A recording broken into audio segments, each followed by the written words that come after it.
Hi student, अब हम exercise 2.2 का तीसरा क्वेश्चन करेंगे। तो चलिए इसे हम शुरू करते हैं। तो मेरे पास दे रखा है 6x² माइनस का 3 माइनस का 7x। ये हमें क्या कर रखा है, दे रखा है। तो सबसे पहले हम इसे क्या करेंगे, जीरो के इक्वल करेंगे। तो क्या होगा, 6x² माइनस का 3 माइनस का 7x इक्वल टू 0। ऐसे लिख लिया मैंने। अब आगे क्या करेंगे, इसको मैं अरेंज करूंगा। तो देखो क्या करता हूं मैं, 6x² माइनस का 7x माइनस का 3 इक्वल टू 0। तो ठीक है, 6x² माइनस का 7x माइनस का 3 इक्वल टू 0 है। अब देखिए ध्यान से, मेरे पास यहाँ पर क्या कितना है, 3 है, और यहाँ पर कितना है, 6 है। ठीक है, तो इन दोनों को मैं मल्टीप्लाई करूंगा। कौन कौन सी टर्म को, जो x² का जो कोफिशिएंट है 6 और जो कांस्टेंट टर्म है 3, उनको आपस में मैं मल्टीप्लाई करूंगा। तो मेरे पास कितना आएगा, 18 आएगा। 18 आएगा ना। अब 18 आएगा, देखो मैं करता हूँ पहले। देखो मेरे पास 18 आया। अब 18 को मैं कैसे लिख सकता हूँ, कि कैसे उसका मैं सम करूँ, या या इनको क्या करूँ, मैं सब्सट्रैक्ट करूँ, ताकि मेरे पास कितना आ जाए, माइनस का 7 आ जाए। अब देखो, जो 18 है इसके फैक्टर ये भी होते हैं ना, 9 एंड 2 होते हैं। ठीक है, अगर मैं 9 को माइनस लूँ और 2 को प्लस लूँ, ठीक है, और इन दोनों को क्या करूँ मैं, यानी कि सब्सट्रैक्ट करूँ -9 में से 2 को, तो मेरे पास कितना आएगा, माइनस का 7 आएगा। माइनस का 7 आएगा ना। तो इसी को मैं किस में यूज करता हूँ, हमारे इस इक्वेशन में यूज करता हूँ मैं इसे। तो मेरे पास कितना आ जाएगा, 6x² माइनस का 9x प्लस का 2x माइनस का 3 इक्वल टू 0 हो गया।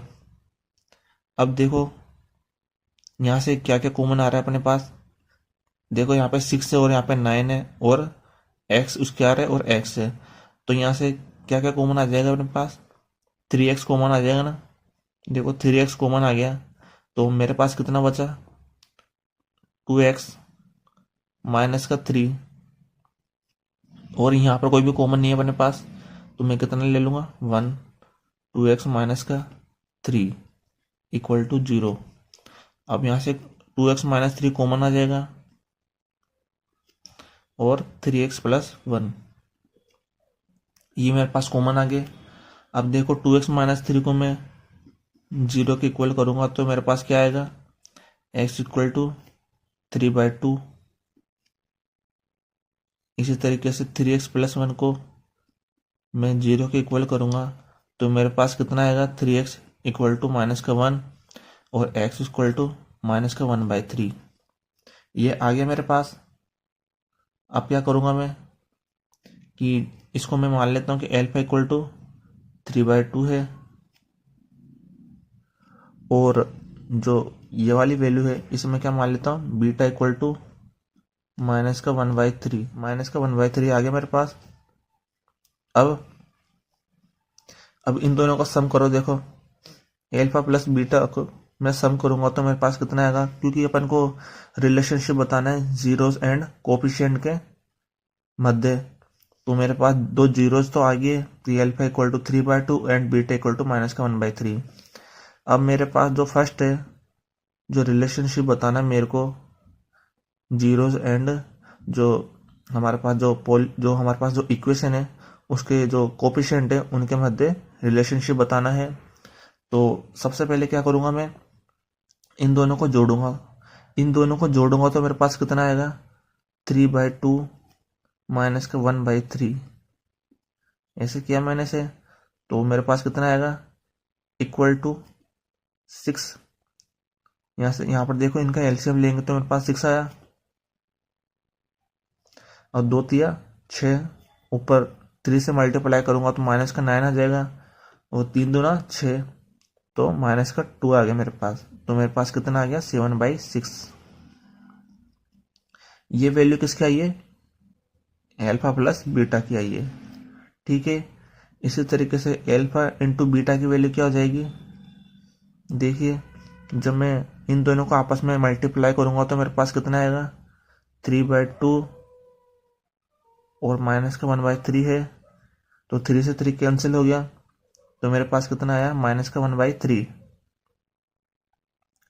सॉरी माइनस का 1/2 आया मेरे पास। ठीक है, अब देखो हमें जो हमारे फर्स्ट जो जो मेरे पास जो फर्स्ट है उसमें क्या कर रखा है, सम कर रखा है जीरोस का, तो उनको लिख देता हूं मैं। तो 7/6 आया इक्वल टू, अब देखो बी क्या है मेरे पास, जो एक्स है उसका कोपिशेंट, तो एक्स का कोपिशेंट कितना है माइनस का 7 है। ठीक है, और याद रखना आप कि जो है जो माइनस का चिन्ह है ये तो बाहर रहेगा ही हमारे पास, और जो एक्स का कोपिशेंट है वो कितना है माइनस का 7 है, तो यहाँ से माइनस का 7 आ गया अपॉन, और ए क्या होता है एक्स स्क्वायर का कोपिशेंट वो कितना है 6 है, तो ये मेरे पास 6 आ गया है, तो कितना आया इक्वल टू 7/6। तो देखो ये हमारा पहला हो गया, और दूसरा कौन सा है कि एल्फा इंटू बीटा करना है, और उसकी वैल्यू कितनी आई है माइनस का 1/2 इक्वल टू, अब कांस्टेंट टर्म की वैल्यू कितनी है, देखो कांस्टेंट टर्म की वैल्यू हमारे पास माइनस का 3 है, माइनस का 3 है ना, तो मैंने इसे माइनस का 3 लिख लिया अपॉन, और ए कितना है एक्स स्क्वायर का कोपिशेंट वो है 6 है, तो नीचे 6 लिखा मैंने, तो इक्वल टू कितना आया माइनस का 1/2, और यही हमें दर्शाना था इसको। तो ये मेरा थर्ड क्वेश्चन हो गया। अब फोर्थ को देखते हैं। अब देखो फोर्थ क्वेश्चन में देखो 4u² प्लस 8u, ये अपन को दे रखा है। ठीक है, अब पहले क्या करूंगा मैं इसे जीरो के इक्वल कर लूंगा, 4u² प्लस का 8u इक्वल टू 0 कर लिया मैंने। अब देखो इसमें जो हमारी जो थर्ड टर्म है वो क्या है 0 है। ठीक है, तो अब देखो मैं यहाँ से क्या करता हूँ, अब यहाँ पर देखो मेरे पास 4u है और यहाँ पर कितना है 8u है, तो अपन अब देखो यहाँ पर 4 भी है और 8 भी है, तो आप समझ सकते हो कि मैं यहाँ से क्या क्या कॉमन ले सकता हूँ, यहाँ से मैं 4u कॉमन ले सकता हूँ। तो देखो 4u कॉमन लिया मैंने, तो कितना आया u प्लस 2 इक्वल टू 0। अब मैंने इसको क्या किया 0 के इक्वल कर लिया। अब देखो 4 है वो 0 के इक्वल हो नहीं सकता, तो मेरे को ये टर्म यानी जो हमारे पास जो ये फैक्टर है इन्हीं को क्या करना पड़ेगा 0 के इक्वल करना पड़ेगा। तो यहाँ से कितना आया u equal to 0 and u equal to minus का 2 आया। अब मैं मान लिया कि एल्फा इक्वल टू 0 है और बीटा इक्वल टू माइनस का 2 है मेरे पास। अब इसी फॉर्मूले का यूज करते हुए अपन फर्स्ट कंडीशन को यूज करेंगे। तो मेरी फर्स्ट कंडीशन क्या आई कि जो मेरे पास एल्फा है और बीटा इनको क्या करना है सम करना है। जब इन दोनों को सम करूंगा तो मेरे पास कितना आएगा माइनस का 2 आएगा, और जो बी क्या होता है जो यू का कोपिशिएंट होता है उसे हम बी बोलते हैं, तो उसी को हम बी बोलते हैं। तो बी कितना है 8 है, और बी कितना है 8 है अपॉन ए कितना है 4 है, तो मेरे पास कितना आया माइनस का 2 आया। इसी तरीके से सेकंड करेंगे, तो सेकंड में क्या करना है कि इनको मल्टीप्लाई करना है अल्फा और बीटा को। तो अल्फा और बीटा को मल्टीप्लाई करूंगा तो मेरे पास कितना आ जाएगा 0 आ जाएगा, इक्वल टू सी कितना है कांस्टेंट टर्म वो है 0 ही अपने पास, अपॉन ए कितना है वो 4 है, तो यहाँ पर मेरे पास कितना आ गया 4 इक्वल टू 0। ठीक है, तो ये अपना पूरा हो गया है क्वेश्चन। इसी तरीके से अपन अब फिफ्थ क्वेश्चन को भी देखते हैं। तो फिफ्थ क्वेश्चन क्या है t² माइनस का 15। तो अब मैं इसको क्या करूंगा 0 के इक्वल कर लूंगा, है ना। तो जीरो को इक्वल कर लिया तो मेरे पास कितना आएगा, टी स्क्वायर माइनस का 15 इक्वल टू 0। तो यहाँ से कितना आया मेरे पास कि जो टी स्क्वायर है इक्वल टू में क्या किया मैंने, -15 को 0 के साइड ले गया, तो मेरे पास कितना आया, 15 आया। तो टी इक्वल टू कितना आया, प्लस माइनस √15 आया मेरे पास, √15 आया ना। तो यहाँ से मैंने मान लिया कि एल्फा इक्वल टू 15 है एंड बीटा इक्वल टू -15 है। अपने तरीके से आप किसी को भी आप एल्फा मान सकते हो या बीटा मान सकते हो, ये आपके ऊपर निर्भर करता है। अब इन दोनों को मैंने सम किया तो मेरे पास कितना आया, क्योंकि जो हमारी पहली कंडीशन क्या है, रिलेशनशिप बताने के लिए कि एल्फा और बीटा प्लस को करना है, अपन को इन दोनों को प्लस करना है। तो एल्फा प्लस बीटा करूंगा तो मेरे पास कितना आ जाएगा, 0 आ गया, इक्वल टू माइनस का बी कितना है यहाँ पे, 0 है। तो 0 अपॉन ए कितना है, 1 है, तो क्या आ गया, 0। तो 0 इक्वल टू 0 कर लिया। अब सेकंड क्वेश्चन है, जो सेकंड कंडीशन उसमें क्या दे रखा है, एल्फा और बीटा को मल्टीप्लाई करना है। तो एल्फा और बीटा को मल्टीप्लाई करूंगा मैं तो मेरे पास कितना आ जाएगा, एल्फा इंटू बीटा और माइनस का 15। तो यहाँ से मैं माइनस कॉमन ले लूंगा। अब देखो √15 को √15 से मैं मल्टीप्लाई करूंगा तो मेरे पास कितना आ जाएगा, 15 ही आएगा। मेरे पास 15 ही आया ना। अब इक्वल टू, अब देखो अपन को क्या दे रखा है, c अपॉन ए। सी कितना है यहाँ पे, माइनस का 15 है और ए कितना है, 1 है। तो यहाँ से क्या लिखा मैंने, सी की वैल्यू कितनी है, माइनस का 15 है अपने पास, यहाँ पे देखो। तो माइनस का 15 अपॉन, और टी स्क्वायर की वैल्यू कितनी है, 1। तो मेरे पास कितना आया, माइनस का 15 अपॉन माइनस का 15। तो ये हमारा क्वेश्चन हो गया फिफ्थ भी। अब सिक्स क्वेश्चन को देखते हैं। सिक्स क्वेश्चन में अपन को क्या दे रखा है, देखो क्या दे रखा है, 3x² माइनस का x माइनस का 4, ये अपन को दे रखा है। अब देखो, अब इसको कैसे लिखूंगा मैं, इसके फैक्टर कैसे बनेंगे।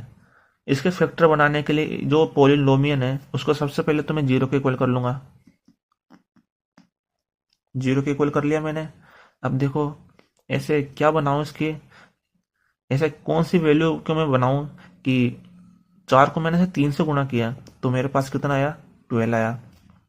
तो 12 के में ऐसे कौन कौन से फैक्टर बनाऊं कि जो जिनको मैं सम करूं या माइनस करूं तो उनसे मुझे क्या मिल जाए, माइनस का x मिल जाए। ठीक है, तो देखो जब मैं 4 को 3 से मल्टीप्लाई करूंगा तो 12 आया मेरे पास। अब 12 के में फैक्टर ये हो सकते हैं ना मेरे पास, 4 और 3 हो गए। और मैं क्या करता हूँ, 4 को तो माइनस ले लेता हूँ और प्लस को, और 3 को प्लस ले लेता हूँ, तो मेरे पास कितना आएगा, माइनस का 1 आएगा। ठीक है, और इसी को मैं किस में यूज करूंगा, इसके अंदर माइनस एक्स बनाने के लिए मैं इसे, जो मेरे पास जो 12 का फैक्टर उसको क्या करूंगा मैं, एक्स के रूप में मैं यूज करूंगा। तो मेरे पास कितना आया, 3x² माइनस का 4x प्लस का 3x माइनस का 4 इक्वल टू 0 आ गया मेरे पास। तो यहाँ से क्या क्या कॉमन आ गया मेरे पास, x कॉमन आ गया, x कॉमन आया तो मेरे पास कितना बचा, 3x माइनस का 4 प्लस का 1, 3x माइनस का 4 इक्वल टू 0 आया ना। अब देखो मैं क्या क्या ले लेता हूँ कॉमन, 3x माइनस का 4 यहाँ से मैंने कॉमन ले लिया और x प्लस 1 को मैंने कॉमन ले लिया।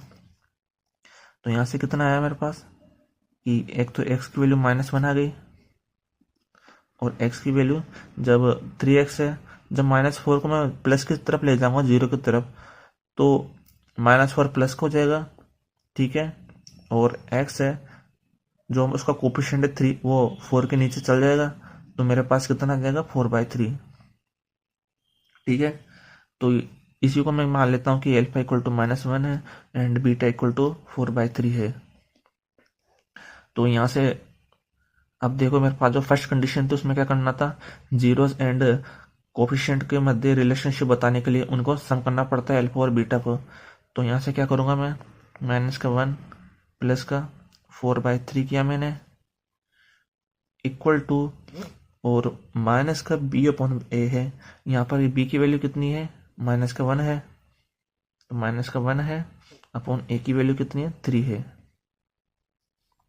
तो यहाँ से -3 करूँगा मैं, -3 प्लस का 4/3, यहाँ से माइनस माइनस प्लस हो जाएगा तो 1/3 आया, और यहाँ से -3 प्लस 4 करूँगा तो मेरे पास 1 आया, 1/3 इक्वल टू 1/3। तो फर्स्ट कंडीशन सेटिस्फाई होगी अपनी, देखो फर्स्ट कंडीशन सेटिस्फाई होगी, 1/3 इक्वल टू 1/3। इसी तरीके से सेकंड कंडीशन को भी क्या करना पड़ेगा, अपन को सेटिस्फाई करना पड़ेगा। तो सेकंड कंडीशन क्या कह रही है, देखो मेरी सेकंड कंडीशन है कि अल्फा इंटू बीटा करना पड़ता है। तो जब -1 को 4/3 से मल्टीप्लाई करूंगा तो मेरे पास कितना आएगा, -4/3 आएगा, है ना। और कांस्टेंट टर्म है, अब देखो यहाँ पर कितना है, c अपॉन ए है, c अपॉन ए है। यहाँ पे c की वैल्यू कितनी है, -4 है, तो -4 अपॉन ए की वैल्यू कितनी है, 3 है, तो मैंने 3 लिखा और ये मेरा प्रूफ हो गया। तो इस तरीके से अपन ने एक्सरसाइज 2.2 के जो प्रश्न बने उसके सारे क्वेश्चन अपन ने कर लिए हैं। उम्मीद है आपको समझ में आया होगा, ठीक है। और कोई अगर आपको किसी चीज़ में डाउट है तो आप मुझसे पूछ सकते हो। Thank you.